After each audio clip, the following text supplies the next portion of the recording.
இன்னைக்கு நம்ம gestational diabetes mellitus, அதாவது கர்ப்ப காலத்தில் ஏற்படும் சர்க்கரை நோயை பற்றி பேசுவோம். வணக்கம், நான் டாக்டர் ரோஹித் அவசும், மகப்பேறு மகளிர் மருத்துவர், மெரிடியன் ஹாஸ்பிட்டல், கொளத்தூர். இந்த ஜிடிஎம் ப்ரெக்னன்சி டைமில் யூஸ்வலாக 5 months கழிச்சு ஒரு 20 weeks இல்லைன்னா 24 weeks டைமில் நம்ம வந்துட்டு குளுக்கோஸ் சேலஞ்ச் டெஸ்ட்டுன்ற ஒரு டெஸ்ட் பண்ணுவோம். அதாச்சும் நம்ம பேஷண்ட் வந்துட்டு காலைல சாப்பிட்டுட்டே வந்திருப்பாங்க. அது கழித்து வந்துட்டு நம்ம ஒரு குளுக்கோஸ் கொடுத்து ஒரு 2 hours கழித்து நம்ம பிளட் செக் பண்ணி பார்ப்போம். அது மோர் தென் 140க்கு மேலே இருந்துச்சுன்னா அவங்களுக்கு ஜிடிஎம் இருக்குதுன்னு அர்த்தம். அதுவே அதுக்கும் இன்னொரு மாறா ஜிடிடி, அதாவது குளுக்கோஸ் டாலரன்ஸ் டெஸ்ட்டுன்னு சொல்லுவோம். இதில் வந்துட்டு ஒரு 75 grams இல்லைனா 100 grams குளுக்கோஸ் கொடுத்துட்டு ஃபாஸ்டிங்கில் ஒரு சாம்பிள் எடுத்து 1 hour குளுக்கோஸ் கொடுத்த 1 hour கழித்து ஒரு சாம்பிள், 2 hours கழித்து ஒரு சாம்பிள், அந்த மாதிரி கொடுத்து பார்ப்போம். இதில் வேல்யூஸ் வந்துட்டு ஃபாஸ்டிங்கில் less than 92, 1 hourல less than 185, இல்லை 2 hoursல less than 153 இருந்துச்சுன்னா அது வந்துட்டு நார்மல் ப்ரெக்னன்சி. இதில் ஏதாச்சும் ஒரு வேல்யூ ரொம்ப ஜாஸ்தியாக இருக்குன்னா அவங்களுக்கு ஜிடிஎம் இருக்கும். நிறைய ப்ரெக்னென்ட் லேடிஸ் கிளினிக்கு வரும்போது, டாக்டர் இந்த குளுக்கோஸ் கொடுத்து நம்ம பிளட் டெஸ்ட் பண்ணும்போது நம்மளுக்கு ரொம்ப ஜாஸ்தியாக வாமிட்டிங்காக இருக்குது, இது கொடுத்து எடுத்தால் கண்டிப்பாக இது ஹையாக தானே காமிக்கும், இப்படி பண்ணணுமா, வெறும் ஃபாஸ்டிங்கும் 2 hours கழிச்சு பிளட் டெஸ்ட் பண்ணால் போதாதான்னு சொல்லி கேட்பாங்க. அப்படி கிடையாதுங்க. நம்ம வந்துட்டு இந்த நார்மல் ப்ரெக்னென்ட் பேஷண்ட்ஸ்க்கு நம்ம இந்த குளுக்கோஸ் வந்துட்டு கொடுக்கும்போது அந்த 2 hours கேப்பில் அந்த இன்சுலின் லெவல்ஸ் ப்ராப்பராக செக்ரேட் ஆகி அந்த பிளட் குளுக்கோஸ் லெவலில் கண்ட்ரோலுக்கு எடுத்துகிட்டு வந்து நம்ம 2 hours கழித்து எடுக்கும்போது அது நார்மல் பிளட் குளுக்கோஸ் லெவல் காமிக்கும்.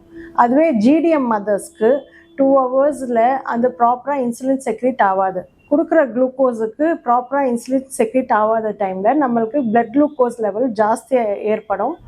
அண்ட் நம்ம 2 hours கழிச்சு நம்ம சாம்பிள் எடுக்கும்போது அது ஹையாகவே காமிக்கும். ஸோ இந்த மாதிரி நம்ம ஜிடிடி வந்துட்டு எல்லா ப்ரெக்னென்ட் லேடிஸ்க்கும் பண்ணுறது ரொம்ப முக்கியம். சிம்டம்ஸ்ன்னு சொல்லி வரும்போது எல்லா ப்ரெக்னென்ட் பேஷண்ட்ஸ்க்கும் இருக்கிற மாதிரி ஜிடிஎம் மதர்ஸ்க்கும் வந்துட்டு யூடிஐ இன்ஃபெக்ஷன்ஸ், அதாச்சும் யூரின் வந்துட்டு அடிக்கடி ஒன்றுக்கு போகலாம், அதனால யூரினரி இன்ஃபெக்ஷன்ஸ் வரலாம், உடல் சோர்வு, மயக்கமின்மை எல்லாம் ஏற்படலாம்.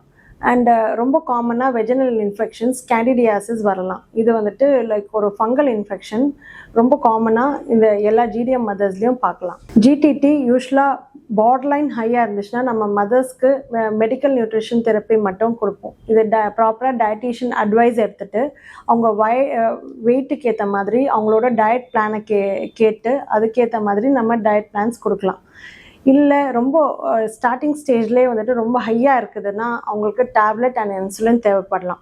டேப்லெட்டாக இன்சுலினான்னு கேட்டால் இன்சுலின் தாங்க பெஸ்ட்டு. இது வந்துட்டு மோஸ்ட்லி பேபிக்கு எஃபெக்ட் பண்ணாது. ப்ரெக்னென்சி டைமில் சுகர் ரொம்ப ஜாஸ்தியாக இருக்கும்போது நம்மளுக்கு பாப்பாவோட உடல் எடையும் ரொம்ப ஜாஸ்தியாகிறதுக்கான சான்சஸ் இருக்குது. இன்கேஸ் ரொம்ப 4 kgsக்கு மேலே இருந்துச்சுன்னா சம்டைம்ஸ் நம்மளுக்கு டாக்டர் ப்ரீ பிளான்டாகவே சிசேரியன் பிளான் பண்ணுறதுக்கான சான்சஸும் இருக்குது.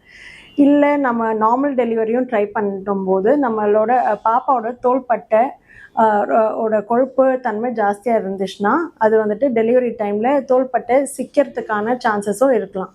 அண்ட் உயர் ரத்த போக்கு, டெலிவரி டைமில் நிறைய ப்ளீடிங் நடந்து ரத்த சோகை ஏற்படுறதுக்கான சான்சஸும் இருக்குது. இதுக்கு போஸ்ட்மார்ட்டம் ஹெமரேஜ்னு சொல்லுவோம். தாய்க்கு சுகர் இருக்கும்போது குழந்தைக்கு உடல் எடை ரொம்ப ஜாஸ்தியாக இருக்கிறது போக அவங்களுக்கு பிறந்ததுக்கு அப்புறமா அவங்களோட சுகர் லெவல் கம்மியாகிறதுக்கான சான்சஸ் நிறையவே இருக்குது.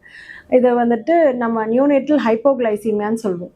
இதுக்காக பேபியோட சுகர் மானிட்டரிங் தேவைப்படுன்றதுக்காக நம்ம என்ஐசியூ அட்மிஷன் தேவைப்படலாம். பேபியோட சுவாச கோளாறுகள், ரெஸ்பிரேட்டரி டிஸ்ட்ரெஸ் வரலாம், இல்லை மஞ்சள் காமாலைகள்லாம் ஏற்படுறதுக்கான சான்சஸ் இருக்குது. அண்ட் நீண்ட காலத்துக்கு அப்புறமா அந்த அம்மாவுக்கு 4 years இல்லைனா 10 years கழித்து அவங்களுக்கு ஜிடிஎம் இருந்துச்சுன்னா டைப் 2 டயபிட்டிஸ் வர்றதுக்கான சான்சஸும் இருக்குது. Awareness is the first step towards prevention.